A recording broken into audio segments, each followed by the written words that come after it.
ನಮಸ್ತೆ ಎಲ್ಲರಿಗೂ, ನಾನು ನಿಮ್ಮ ರತ್ನ. ಇವತ್ತು ನಾನು ನಿಮಗೆ ಪ್ರಾನ್ಸ್ ಮಸಾಲ ಹೇಗೆ ಮಾಡೋದು ಅಂತ ತೋರಿಸ್ತೀನಿ ರೆಸ್ಟೋರೆಂಟ್ ಸ್ಟೈಲಲ್ಲಿ. ನಾನಿಲ್ಲಿ 1.5 kg ಪ್ರಾನ್ಸ್ ತೊಗೊಂಡಿದ್ದೀನಿ. ಅದೆಲ್ಲ ಕ್ಲೀನಾಗಿ ಈಗ 1 kg ಸಿಕ್ಕಿರುತ್ತೆ. ಒಂದು 4 ಈರುಳ್ಳಿನ ಸಣ್ಣದಾಗಿ ಹೆಚ್ಕೊಂಡಿದ್ದೀನಿ, ಒಂದು 3 ಟೊಮೆಟೊ ಹಣ್ಣು, ಒಂದು 5 ಬ್ಯಾಡಿಗೆ ಮೆಣಸಿನ್ಕಾಯಿ, ಒಂದು 6-7 ಗುಂಟೂರು ಮೆಣಸಿನ್ಕಾಯಿನ ತೊಗೊಂಡಿದ್ದೀನಿ. ಬಿಸಿನೀರಲ್ಲಿ ಇದೊಂದು 30 ನಿಮಿಷ ನೆನೆ ಹಾಕ್ಕೊಳ್ಳಿ. ಈಗ ಹೇಗೆ ಮಾಡೋದು ಅಂತ ತೋರಿಸ್ತೀನಿ. ಈಗ ನಾನೊಂದು ಬಾಣಲಿ ಇಟ್ಕೊಂಡಿದ್ದೀನಿ. ಇದಕ್ಕೀಗ ಸ್ವಲ್ಪ ಎಣ್ಣೆ ಹಾಕ್ಕೊಳ್ಳೋಣ.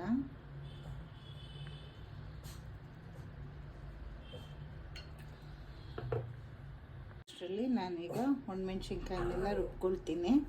ಈಗ ಇದಕ್ಕೆ ಏನೇನು ಹಾಕ್ಬೇಕಂತ ತೋರಿಸ್ತೀನಿ ನೋಡಿ. ನಾನು ಒಂದು 1/4 ಸ್ಪೂನಷ್ಟು ಮೆಣಸು, ಒಂದು ಅರ್ಧ ಸ್ಪೂನಷ್ಟು ಜೀರಿಗೆ, ಒಂದು 1/4 ಸ್ಪೂನಷ್ಟು ಸೋಂಪು ತೊಗೊಂಡಿದ್ದೀನಿ.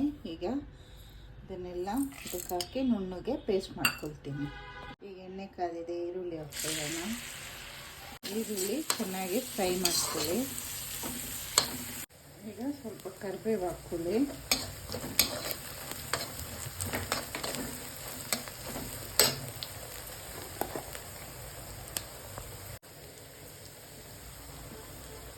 ಸ್ವಲ್ಪ ಶುಂಠಿ ಬೆಳ್ಳುಳ್ಳಿ ಪೇಸ್ಟ್ ಹಾಕ್ಕೊಳ್ಳಿ.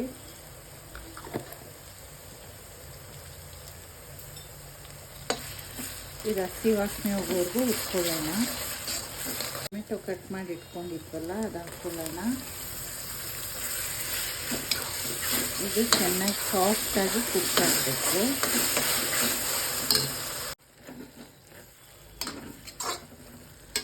ಈಗ ಟೊಮೆಟೊ ತುಂಬ ಸಾಫ್ಟಾಗಿ ಚೆನ್ನಾಗಿ ಫ್ರೈ ಆಗಿದೆ. ಈಗ ರುಬ್ಕೊಂಡಿದ್ವಲ್ಲ ಇದು ಖಾರ ಹಾಕ್ಕೊಳ್ಳೋಣ.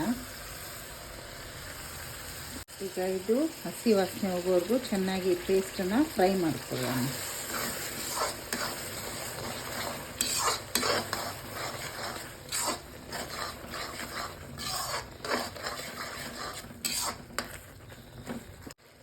ಈಗ ಒಂದು ಸ್ವಲ್ಪ ಅರಿಶಿನ ಪುಡಿ, ಧನಿಯಾ ಬೀಜ ಆಗಲೇ ಹಾಕ್ಕೊಂಡು ರುಬ್ಬೋದಿತ್ತು. ನಾನದು ಸ್ವಲ್ಪ ತರಿಯಾಗಿ ಬಾಯಿ ಸಿಕ್ಕತ್ತೆ ಅಂತ ಹಾಕ್ಕೊಳ್ಳಿಲ್ಲ. ಧನಿಯಾ ಪೌಡ್ರ್ ಹಾಕ್ಕೊಳ್ಳಿ, 1 ಚಮಚ.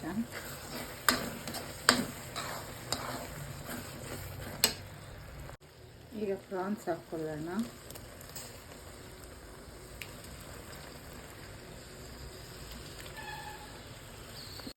ಈಗ ಉಪ್ಪು ಹಾಕ್ಕೊಳ್ಳಿ. ನಾನಿಲ್ಲಿ 1 ಸ್ಪೂನಷ್ಟು ಹಾಕ್ಕೊಳ್ತಾ ಇದ್ದೀನಿ. ಮತ್ತು ಸ್ವಲ್ಪ ಗರಂ ಮಸಾಲ ಪೌಡರ್ ಹಾಕ್ಕೊಳ್ಳೋಣ, ಒಂದು ಅರ್ಧ ಚಮಚದಷ್ಟು. ಚೆನ್ನಾಗಿ ಮಿಕ್ಸ್ ಮಾಡ್ಕೊಳ್ಳಿ.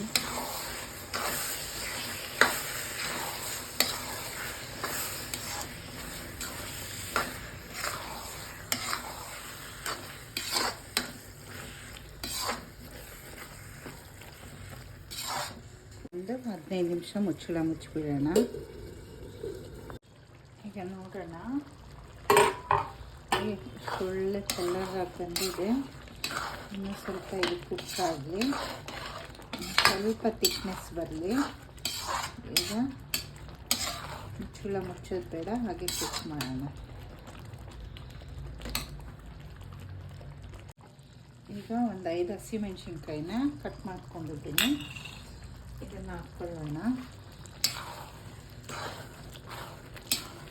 ಒಂದು ಸ್ವಲ್ಪ ಇದು ಹೀಗೇ ಕುಕ್ ಆಗಲಿ. ಈಗ ಇದು ಚೆನ್ನಾಗಿ ಕುಕ್ ಆಗಿದೆ. ಈ ಕೊನೆಯಲ್ಲಿ ಸ್ವಲ್ಪ ಕರಿಬೇವಿನ ಸೊಪ್ಪು ಮತ್ತು ಕೊತ್ತಂಬರಿ ಸೊಪ್ಪು ಹಾಕ್ಬಿಡೋಣ. ರೈಸ್ ಜೊತೆಗೆಲ್ಲ ತುಂಬಾ ಟೇಸ್ಟಿಯಾಗಿರುತ್ತೆ. ಅಕ್ಕಿ ರೊಟ್ಟಿ ಮತ್ತು ನೀರು ದೋಸೆಗೆಲ್ಲ ನೀವು ಈ ಥರ ಒಂದು ಸಲ ಪ್ರಾನ್ಸ್ ಮಸಾಲಾನ ಟ್ರೈ ಮಾಡಿ ನೋಡಿ, ಹೇಗಿತ್ತು ಅಂತ ತಿಳಿಸಿ. Thank you.